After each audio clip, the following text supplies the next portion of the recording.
second term in office has been rocked by a series of corruption scandals. Corruption just seems to be something that we cannot get rid of. I want to give you the wider picture now of healthcare in the country. Despite universal healthcare being one of the big four agenda, Kenya still lags behind by global standards. And I have some grim statistics here for you. My name is John Allen Namu. I'm a Kenyan investigative journalist based in Nairobi, and I'm the co-founder of Africa Uncensored. Africa Uncensored is an investigative and in-depth journalism collective. Our goal is to show Africa as it really is, the good, the bad, the ugly, the potential. In Kenya, unfortunately, for many years, and I think even before Donald Trump sort of like popularized the phrase fake news, the government has been involved in the business of lying to its public. The challenge of being able to find the truth in this country is that everything is politicized in this way. Our politics has interfered with even the simplest of things. I think the second is corruption. And corruption starts from the top. And many of those corrupt people are sitting at the top of government. So that means that the information that you're seeking will only be as true as the person who is giving it to you.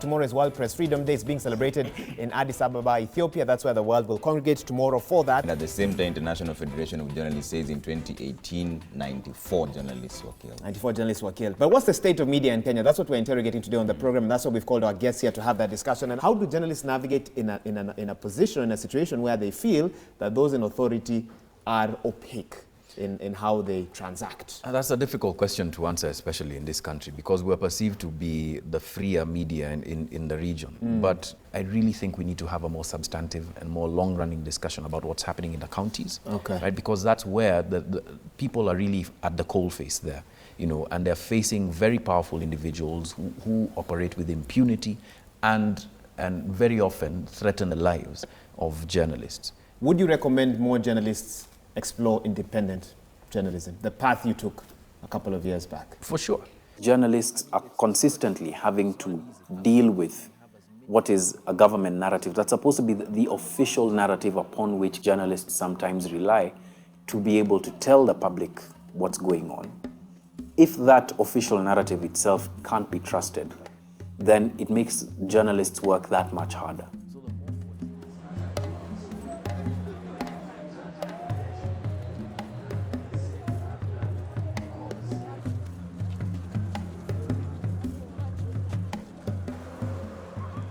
When I was in mainstream media, a number of things happened from about 2012 onwards.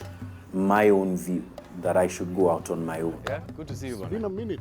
How things? And the first thing that did take place was that we became targets of the state in terms of trying to suppress the kind of information that we were producing. In 2014, we produced an investigative report about the 2013 general election. And my boss's boss clearly told me, don't challenge the presidency. The fact that I, as a journalist, was told that you can go this far and no further in a company that was supposed to uphold the values of public interest, that didn't sit well with me. And that's where my colleagues and I decided to found Africa Uncensored and step out.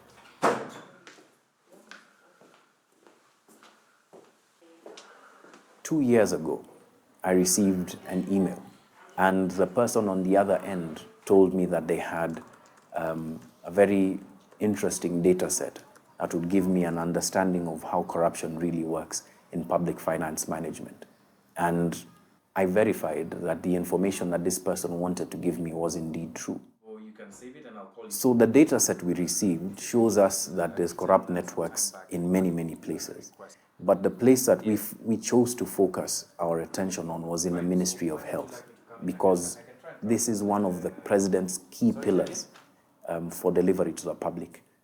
And it seems as if it's either been hijacked or it was formulated to steal from this country. Mornings. Morning. Hey, how are you guys? All right. Purity, now under wealth managers, we are looking at people who are now managing this wealth that seems to be lost corruptly, and the connections that has to these 263 companies. So now, Joy, in terms of impact, the line of questions. Our investigation started on news that we questioned. At the time, we didn't think that it was fake news.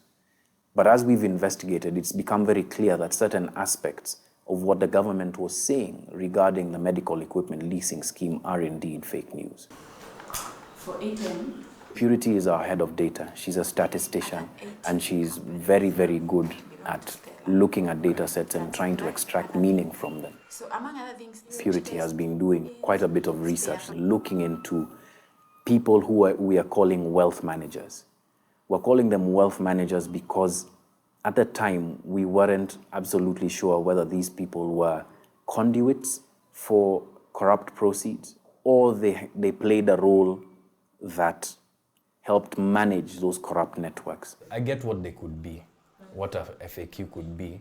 Like Now, Joy is looking at what the impact of what the data is saying is on the public. So Joy will go out and find many of the human stories that you'll see in our report.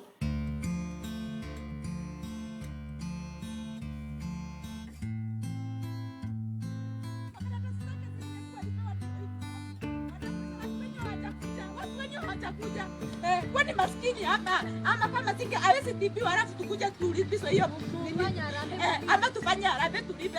Hii Kenya ndio wenye wako na pesa, maskini kama mimi mtu wa kufua kibarua, mtu wa kufulia watu nguo, madaktari na wafulia kwa wananipea kibarua bado ndio wananidharau. Hii Kenya ni ya maskini, ni ya matajiri wenye wako na pesa. Mwenye ana pesa hii Kenya hajulikani kwa saa hii. Hakuna shida, bado tu tukakupia kwetu sasa.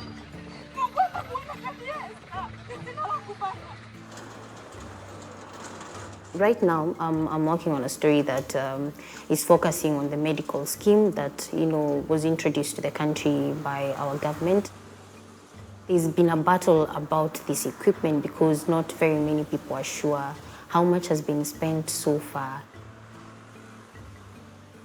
My responsibility is to work on a story that shows public disservice, that shows, how Kenyans are maybe paying for something that they're not, benefiting from. At times, it is so difficult to not get emotionally attached. For this particular story, I have seen very desperate situations where someone is sick, but they cannot even afford painkillers to be able to at least relieve some of that pain.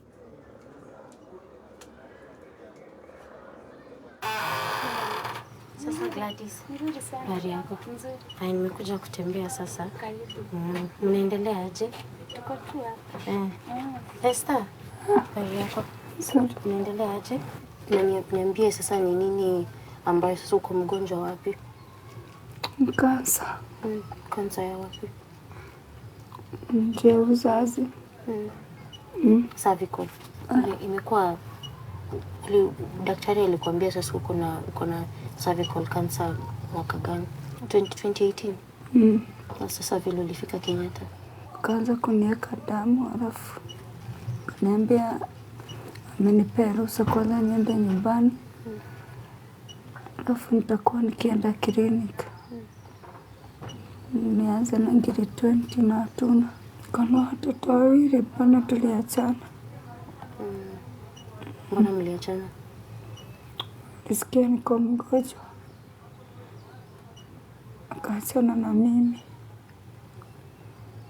Sijai muona tena. Sijui alienda wapi. Kia batu watu wanisaidie. Timbiga pone. So hizi ndo makaratasi za hosi? Hii ni makaratasi ya Esther ya hosi. Hii ndiyo alianza nayo. Alianzisha Kiambu. Huko ndio tulijulia Esther akona kansa. Jumia nilistuka vile niliambiwa sister yangu akona kansa. Na vile hii ugonjwa inatumia pesa na mimi mwenyewe sina, mzee ndio yeye aliniachia Vile huyo alilala Kiambu ndio mzee wake alimwacha. Sina pesa. Juu ile napatanga sana sana mimi upata 400 kwa siku. Hii Kenya, ukiwa una pesa, hii Kenya, ukiwa ni maskini uko mbali sana. Kitambo ufikiwe ni ngumu. Ni ngumu. Lakini hawa watu tunachaguanga wanatupatanga wakati wa kura hadi hapa kwa mlango. Lakini saa hii nimekuwa na sister yangu, naendanga mahali wako siwapati, naenda siwapati. Tongo etana butu einda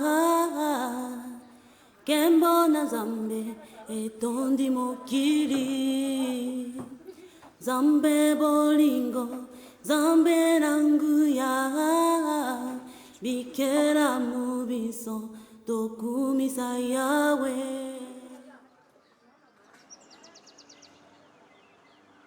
What you want to do is to establish whether she's the one. Whether she's the one. To find out if she's the one and to Yes. find out how she gets to engage Exactly. with these companies. Like, what's the criteria? What's the process? So the data itself is our prima facie evidence.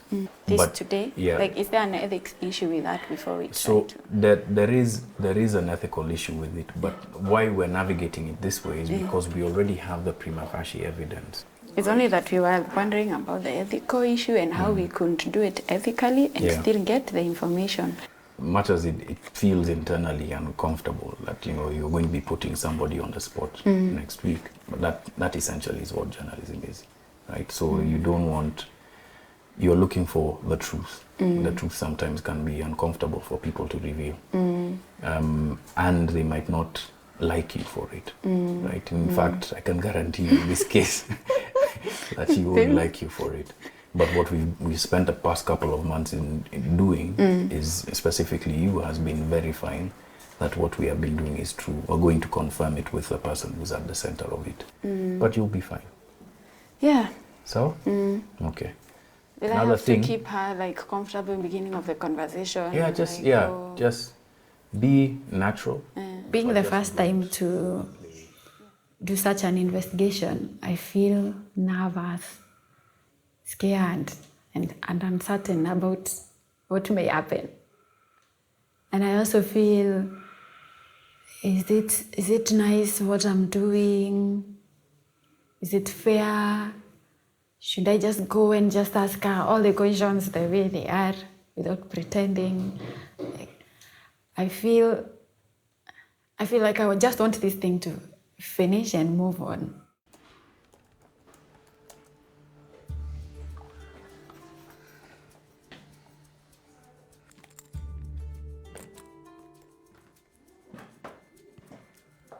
What we found out so far is quite overwhelming. Billions of money that is unexplained because some of the transactions we are seeing are ridiculous. The reputation, the double payments, and this profession alone can't do that. There must be a government official effecting these transactions. Numbers never lie. The biggest challenge is the restrictions to access that data. There is, of course, effort to make sure that that data is not accessible to the public, so that whenever there is propaganda about something, then we have something to counter that. We have evidence. But if you don't freely have that information, what else can we do? That's how now you find even some of the journalists having to be part of the fake news as well, because there's no access to the truth.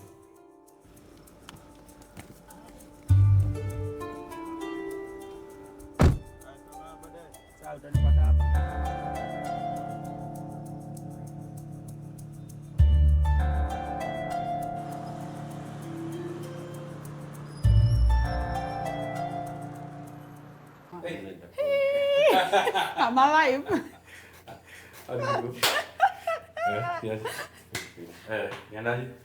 Ding ding. Here. Hi. Then 2 minutes we go in. And she's this nice, cute mom. Yeah. She's so yellow. She's nice. Yeah. So you're like company secretary to many companies. Yeah, she's like, yeah, I have as many networks as my age. Oh, really? Okay. I wasn't there in a meeting, but I suspect that even though she was motherly, she's very protective. Exactly. This is the first meeting. But we need to think clearly about what questions we go and ask.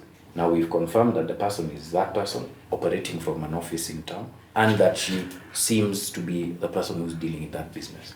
The next step after this, and after making our confirmations, will be now to go and give a right to respond. We say, look, we have, looked through this data. We have seen that you're connected to 263 At what point are you saying this?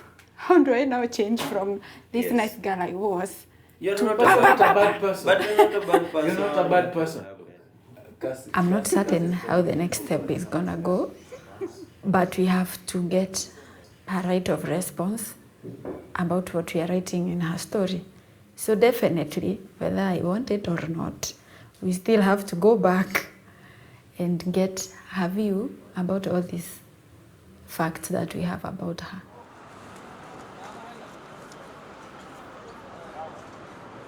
I wish I knew what was going to happen when we publish. My hope is that once they see that, they will start to question the government very seriously, specifically about something that is as close to the hearts of Kenyans as healthcare. For the government itself to be involved in this, for something as sensitive as healthcare, is not only worrying, it really defines the times that we live in with regard to an era of post-truth, where anybody, especially people with a kind of machinery to push out certain information, can have millions of people believe in a lie when the truth is far different.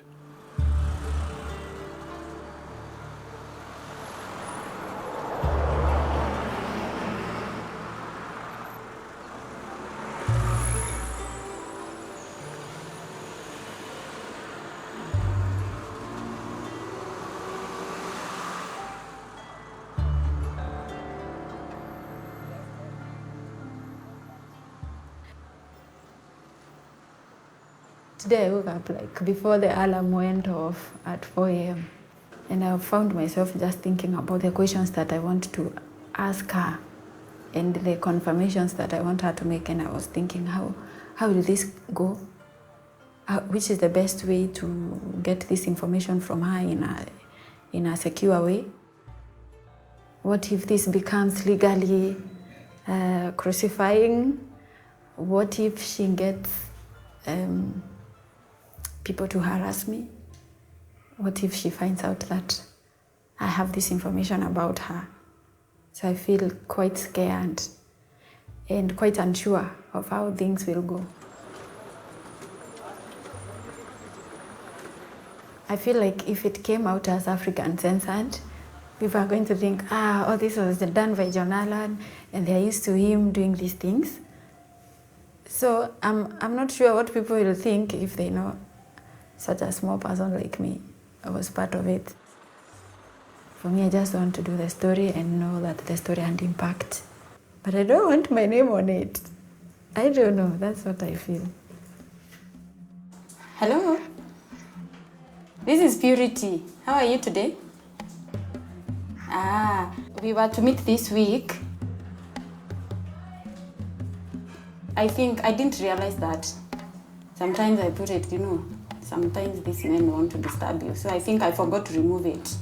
So, can we meet tomorrow? I wanted to come with one of my partner. Midday. Sawa. No problem. So see you tomorrow. Sawa, thank you. Bye.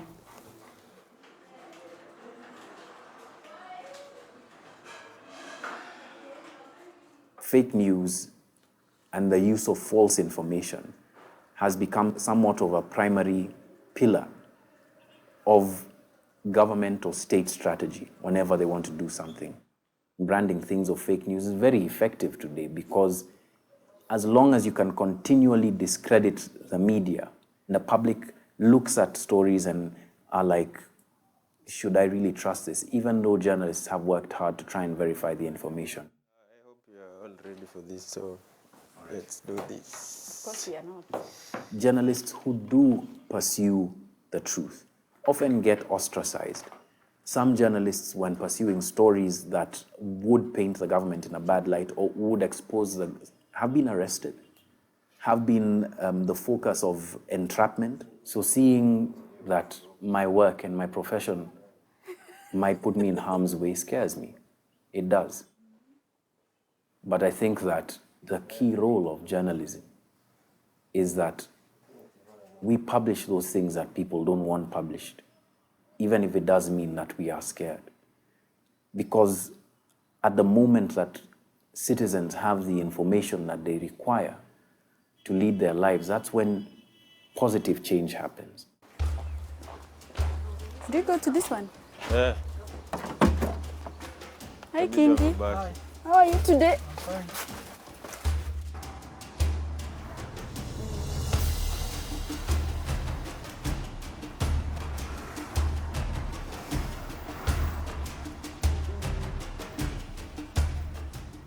This is a very, very good opportunity for me to use my skills for once for humanity. Kanye? Yes? In case I use the phone number, do I just give the one I gave last time or I can give my number? You are under African censored, so in case of anything happens, Peana number yangu. they'll protect you. When the investigation is published, I feel the people mentioned in the story may put their resources together to threaten us, to punish us, because it touches on the failures of people in power, and we cannot compete with them.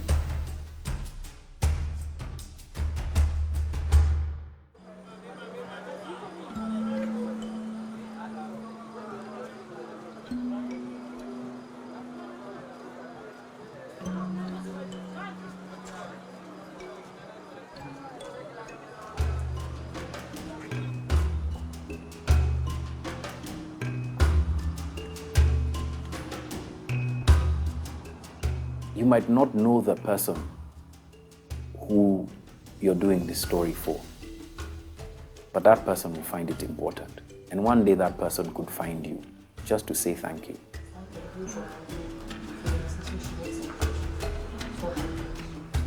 Citizens are out there, they're expecting, they have so many questions. They need answers. They need somebody to explain to them what is happening out there. So whatever we do, we ensure that what we've taken out there is nothing but the truth.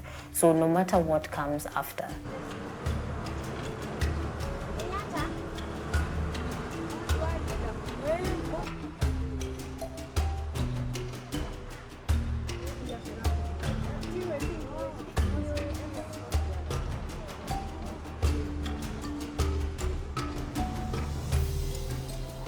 I feel it is worth the sacrifice.